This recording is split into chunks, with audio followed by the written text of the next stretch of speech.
ഡൽഹി ചെങ്കോട്ടയ്ക്ക് സമീപമുണ്ടായ സ്ഫോടനത്തിൽ അന്വേഷണം NIAക്ക് കൈമാറി. ഡൽഹി സ്ഫോടനം ചാവേർ ആക്രമണം എന്ന വിലയിരുത്തലിലാണ് പോലീസ്. ആഭ്യന്തരമന്ത്രി അമിത്ഷായുടെ അധ്യക്ഷതയിൽ സുരക്ഷാ അവലോകന യോഗം ചേർന്നു. അതേസമയം സ്ഫോടനത്തിന്റെ ആസൂത്രകനെന്ന് സംശയിക്കുന്ന ഉമർ മുഹമ്മദിന്റെ മാതാവിന്റെ DNA സാമ്പിൾ ശേഖരിച്ചു. സ്ഫോടനത്തിൽ ഉമർ മുഹമ്മദ് കൊല്ലപ്പെട്ടിരുന്നോ എന്ന് തിരിച്ചറിയാനാണ് നടപടി. കുത്തബ് മിനാർ ഉൾപ്പെടെയുള്ള മേഖലകൾ അതീവ സുരക്ഷ തുടരുകയാണ്. PR അരവിന്ദ് ഉണ്ട് വിവരങ്ങൾ നൽകാനായി. PR അരവിന്ദ്, ഈ മണിക്കൂറിലെ പ്രധാനപ്പെട്ട വാർത്ത ഈ NIA ഈ കേസ് ഏറ്റെടുത്തു എന്നുള്ളത് തന്നെയല്ലേ? ഇതുമായി ബന്ധപ്പെട്ട് കൂടുതൽ വിവരങ്ങൾ എന്താണ്?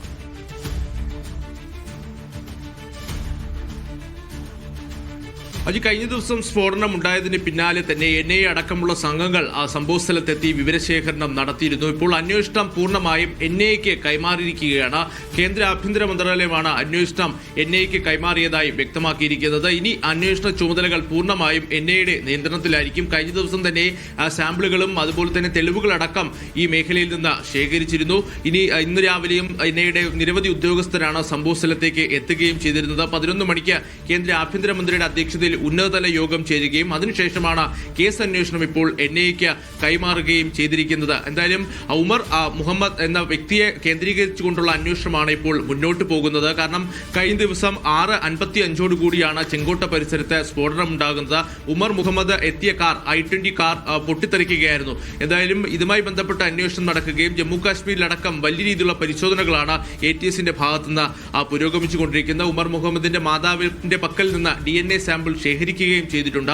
ഈ സ്ഫോടനത്തിൽ കൊല്ലപ്പെട്ടത് ഉമർ മുഹമ്മദ് ആണോ എന്ന് ഉറപ്പുവരുത്തുവാൻ വേണ്ടിയാണ് ഈ DNA സാമ്പിൾ ശേഖരിച്ചിട്ടുള്ളത്. കാരണം I-20 വാഹനത്തിൽ നിന്ന് ഒരു മൃതദേഹം കണ്ടെത്തിയിട്ടുണ്ട്. അത് ഉമർ മുഹമ്മദ് ആണോ എന്ന് ഉറപ്പാക്കേണ്ട ഒരു സാഹചര്യം നിലനിൽക്കുന്നു. എന്തായാലും ഒരു ചാവേർ ആക്രമണമാണ് ഡൽഹിയിൽ നടന്നതെന്ന വിലയിരുത്തലിലാണ് ഡൽഹി പോലീസ് ഇപ്പോൾ ഉള്ളത്. അതിൽ പ്രധാനമായും ഡൽഹി പോലീസ് വൃത്തങ്ങൾ ചൂണ്ടിക്കാണിക്കുന്നത് കാരണം കഴിഞ്ഞ ദിവസമാണ് ഫരീദാബാദിലെ ഭീകര സംഘത്തെ പോലീസ് പിടികൂടുന്നത്. ഈ ഭീകര സംഘത്തെ പിടികൂടിയതിന് പിന്നാലെയാണ് ഉമർ മുഹമ്മദ് ഇത്തരം ഒരു പദ്ധതിയുമായി മുന്നോട്ട് പോയതെന്നാണ് ഒരു പോലീസ് വിലയിരുത്തൽ. ഔദ്യോഗികമായ സ്ഥിരീകരണത്തിനൊന്നും പോലീസും അതുപോലെ തന്നെ ആഭ്യന്തര മന്ത്രാലയവും തയ്യാറായിട്ടില്ല എന്നതും ഏറെ ശ്രദ്ധേയമാണ്. എന്തായാലും ഇനി നിരവധി ചോദ്യങ്ങളാണ് അവശേഷിക്കുന്നത്. കാരണം എന്തായിരുന്നു ഉമർ മുഹമ്മദിന്റെ ലക്ഷ്യം? കാരണം ഇന്നലെ 3:19 കൂടി തന്നെ ചെങ്കോട്ട പരിസരത്തേക്ക് ഈ വാഹനം എത്തിയിരുന്നു. അപ്പോൾ ഈ 3:19 മുതൽ പിന്നീട് 3 മണിക്കൂർ ഈ സമയത്തെ സുനേരി പാർക്കിൽ തന്നെയായിരുന്നു ഈ വാഹനം ഉണ്ടായിരുന്നത്. അപ്പോൾ എന്തായിരുന്നു ഈ 3 മണിക്കൂറിൽ സംഭവിച്ചതെന്നും ഏറെ നിർണായകമായിരുന്നു. എന്തായാലും മറ്റാരെങ്കിലും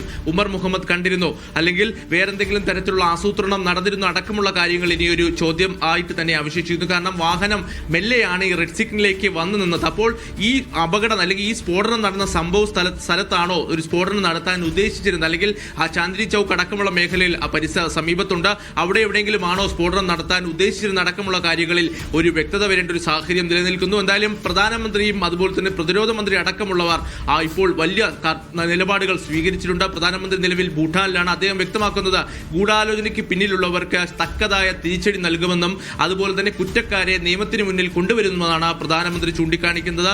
സമാനമായ പ്രസ്താവന തന്നെയാണ് കേന്ദ്ര പ്രതിരോധ മന്ത്രിയുടെ ഭാഗത്തുനിന്നും ഉണ്ടായിരിക്കുന്നത്. എന്തായാലും അല്പസമയത്തിനകം തന്നെ വീണ്ടും ഒരു യോഗം ഡൽഹിയിൽ ചേരാൻ പോവുകയാണ്.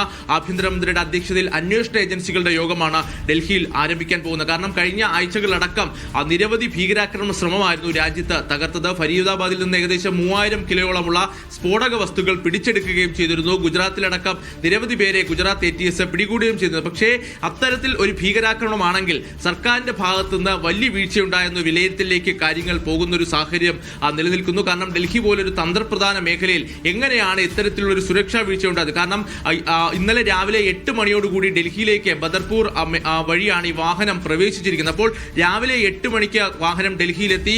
വൈകുന്നേരം 6:55 ഈ സ്ഫോടനം നടക്കുന്നത്. അപ്പോൾ അത്രയും സമയം സുരക്ഷാ വീഴ്ചയുണ്ട്. കാരണം ഇന്റലിജൻസ് എന്തുകൊണ്ട് ഇതുമായി ബന്ധപ്പെട്ട വിവരങ്ങൾ ലഭിച്ചില്ലെന്ന് അടക്കമുള്ള ചോദ്യങ്ങളിൽ ഇനി മറുപടി വരേണ്ട ഒരു സാഹചര്യമുണ്ട്. എന്തായാലും ഒരു ചാവേർ ആക്രമണമാണ് ഡൽഹിയിൽ നടന്നതെന്ന വിലയിരുത്തലിൽ തന്നെയാണ് ഡൽഹി പോലീസ് മുന്നോട്ട് പോകുന്നത്. ശക്തമായ പരിശോധനയും മുന്നോട്ട് പോകുന്നു. NIA കേസ് അന്വേഷണം ഏറ്റെടുത്തിട്ടുണ്ട്. എന്തായാലും 25ഓളം പേർ ഇപ്പോൾ ആശുപത്രിയിൽ പരിക്കേറ്റ് ചികിത്സയിലുണ്ട്. അതിൽ പലരുടെയും നില അതീവ ഗുരുതരമായി തന്നെയാണ് തുടരുന്നത്. 12 മരണമാണ് ഇപ്പോൾ ഔദ്യോഗികമായി സ്ഥിരീകരിച്ചിരിക്കുന്നത്. പക്ഷേ പരിക്കേറ്റതിൽ പലരുടെയും നില അതീവമായി ഗുരുതരമായി തന്നെ തുടരുന്നതുകൊണ്ട് മരണസംഖ്യ ഇനിയും ഉയർന്നേക്കാമെന്നതാണ് റിപ്പോർട്ടുകളുള്ളത്. എന്തായാലും ശക്തമായ പരിശോധനയും അതുപോലെ തന്നെ തെളിവ് ശേഖരണം അടക്കവും ഇപ്പോഴും മേഖലകളിൽ പുരോഗമിക്കുന്നു. ഡൽഹിക്ക് പുറമെ ഉത്തർപ്രദേശ് അതുപോലെ തന്നെ ജമ്മു കാശ്മീർ അടക്കമുള്ള മേഖലകളിൽ ATSകളുടെ വ്യാപക പരിശോധനകൾ പുരോഗമിക്കുകയാണ്. ഉമർ മുഹമ്മദുമായി ബന്ധപ്പെട്ട് നിരവധി പേരെ കസ്റ്റഡിയിൽ എടുത്തിട്ടുണ്ടെന്നുള്ള വിവരങ്ങൾ കൂടി വരുന്നു. ഉമർ മുഹമ്മദിന്റെ മാതാവിനെയും അതുപോലെ തന്നെ സഹോദരനെയും കസ്റ്റഡിയിൽ എടുത്തിട്ടുണ്ട്.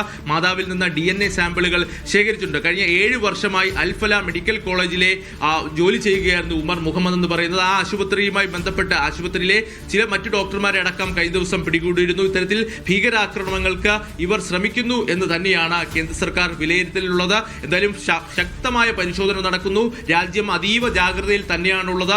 എയർപോർട്ടുകൾ അടക്കം ജാഗ്രതാ നിർദ്ദേശം നൽകിയിട്ടുണ്ട്. റെയിൽവേ സ്റ്റേഷനുകൾക്ക് ജാഗ്രതാ നിർദ്ദേശം നൽകിയിട്ടുണ്ട്. എന്തായാലും ശക്തമായ പരിശോധനയുമായി സർക്കാർ മുന്നോട്ട് പോവുകയാണ്. ഒരു ചാവേർ ആക്രമണം തന്നെയാണ് ഡൽഹിയിൽ നടന്നതെന്ന വിലയിരുത്തലിൽ ഡൽഹി പോലീസ് മുന്നോട്ട് പോകുന്നു. കേസ് അന്വേഷണം NIA ഏറ്റെടുക്കുകയും ചെയ്തിട്ടുണ്ട്. അജി, ഒപ്പം തന്നെ PR അരവിന്ദാണ് വാർത്തയുടെ വിവരങ്ങൾ സമഗ്രമായി നൽകിയത്.